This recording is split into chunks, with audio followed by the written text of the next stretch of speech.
Morrison. I know a lot of people don't like Grant Morrison. They think he's a little bit overrated or that he's sometimes weird just for being weird. And sometimes his stories really aren't that great. But I generally like him. But I do respect the fact that he at least tries to come up with new ideas. You know what I'm saying? Hmm. Where a lot of people just kind of like they find that one thing and they just stick to it and they do it over and over and over. He'll at least try to come up with a new character or a different take on like, an old character. Or like for instance, like the new Superman or the new I shouldn't say Superman, but the new action comics. A lot of people are mad because, Grant Morrison's doing this kind of more, tough Superman. He's the hero of the people, but he's not liked by the police or whatever. And some of the fans were like, "Oh, that's not how Superman is" and stuff like that. But he's trying to do a different take.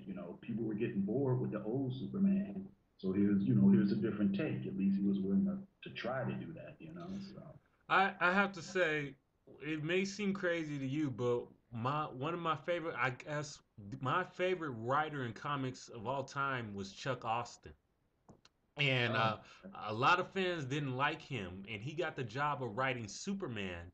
mm-hmm. And he said in an interview, "I knew there was going to be problems because my take on Superman would be like the first issues of Superman, have a Superman of the people."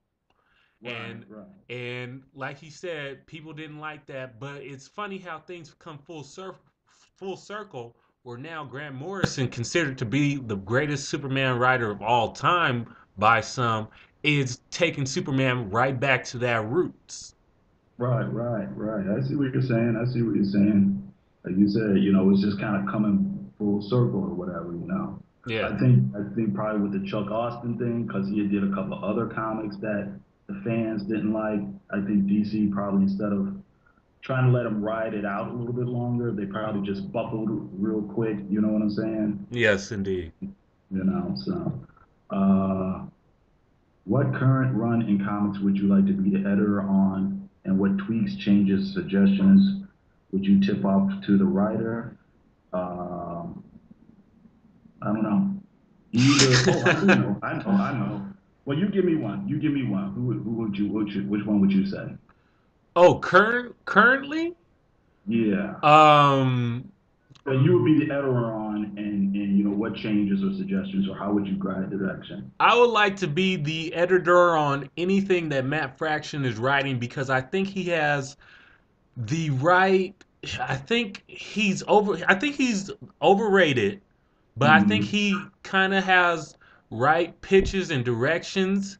It just falls flat. It feels like all his writings are insignificant versions of Brian Michael Bendis scripts. It's almost Oh. as if Brian Michael Bendis creates a script and he says, "You know what? Nah, I really don't feel like this is good enough," and he throws it in the trash can and And Matt Fraction gets it out the gets it trash. out of the trash can. He says, "You know what? This is good enough for me," and then they publish it.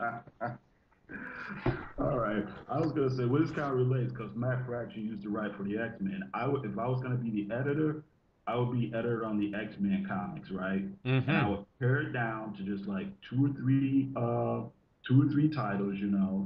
Have them, have different teams. Don't put Wolverine in every team. And just give them real solid, direction to go forth. Okay, this is the team that goes off and does this. This is the team that does that. This is the team that does the other And thing. Like, stay on those directions. Don't fall right, from the course. right, right. Like you could have it like right now, like I guess it's Uncanny X Force. Okay, that's the Black Ops team. Mm-hmm. Then maybe Cyclops could have one team. That's maybe the public face of the X-Men. Maybe they do things in America or something. And maybe Storm will have a team. Maybe that would be like the international team or something like that. You know what I mean? You Now, know, I never knew you to be a uncanny or be an X-Men type of guy. I thought you were more Avengers. What book would you rather read? Avengers or the X-Men? well, I kind of stopped reading the. Well, see, I grew up on the X-Men. I liked them for a long time, but it's just that recently, it's like so many books, and then they're so confusing, and then you try to get into them. At And what point then did you stop reading X-Men? probably several years ago. And oh wait, no, I take that back. I stopped reading the regular stuff several years ago. Then tried to keep with Ultimate, and then I stopped reading that like around the time Robert Kirkman got onto it. And then I started reading Astonishing, and I was liking Astonishing until Warren Ellis got on it, and I thought it started off good, but then I think it kind of petered out at the end, you know. So then I stopped reading that. So You would have thought he would have did something worthwhile on that book. yeah, I think he like took the assignment and then probably just lost interest in it, you know. That's how it feels, you know. It's hit or miss when he comes on these big superhero titles. You know, sometimes you'll get an Iron Man, and sometimes you'll Right. get like Astonishing X-Men. It peaks on his interest. Yeah, yeah, I think so too. Let's see here. What past story, art, and comics that you've actually enjoyed would you have loved to be story editor on, and why, regardless of you enjoying it? And as editor, what would you have tweaked or changed or suggested? Um, let's see here. That I enjoyed. I don't know. There's You nothing know? in the past that you thought like, you know, it's a good story, but it had some problems, and this is how I would have done it. Oh, I don't know. I'm not sure. I'm not sure because the stories I like, I generally like just like them. But I know one thing I would do. I would like change the way they do these events, especially over at Marvel, where one event leads into the next event. The way I would do it, I would just say, okay, we're gonna have our summer event. It'll be whatever, 5, 6 issues, and then it'll end. You know, it might tie into the pertinent, you know, other issues or whatever, and just do it like that and just stop it. Then we don't have another event for, you know, until next summer. You know what I mean? Give people a break in between. You know, I I would don't do that. I don't mind having events, just don't have events go into other people's books. Mm. So you wouldn't, let's say they had like uh I don't know. Let's say they had like, let's say like they had like a secret evasion event. You would be against like there be a tie-in to like Captain America and Spider-Man and so on. In a sense, yes, but more to the tune of Spider-Man having a Spider Island event, and that ties into the X-Men somehow. Like Oh, okay. let Spider-Man. That seems like something that only Spider-Man needs to be taken care of. Right. I got you. I got you. Just let it be his event and let it be stuck to his thing. I got you. I Hmm. got you.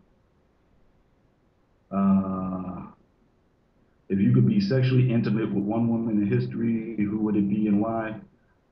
And then if you could marry anyone in history, who would it be and why? You know what? I am going to like sidestep that question just for one reason. You know, it's just like with celebrities, you know how you always admire a celebrity or somebody like that, and Uh-huh. then you meet them in real life, and then you find out they're not like who you want them to, who you thought they were. So I would be disappointed if I like, went back in time or met like Angela Davis or somebody like that, and then they weren't as cool as I thought they were. So, Yes, yes. you know. Uh, Same thing. That's the same answer with who in history do you believe is enough compatible with you to be your best friend? I mean, that's tough. I mean, in real life, it's tough to have real best friends. And these are Hmm. people Then everything's cool, but eventually, sometimes you stay cool with them. Sometimes stuff breaks down. So, Yes. mm, you know. And if you could be any person in history, who would it be and why? Same thing, It's just like, what was the president that had like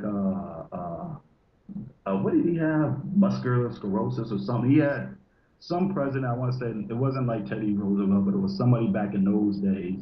He had some real serious disease, and nobody knew about it. Like the people in his office knew. What that was the president that we went through Pearl Harbor with. Wasn't it um Truman? Does that no. sound? It was another Roosevelt, the other The- Roosevelt. Not Theodore Roosevelt. Uh, Uh, I can't.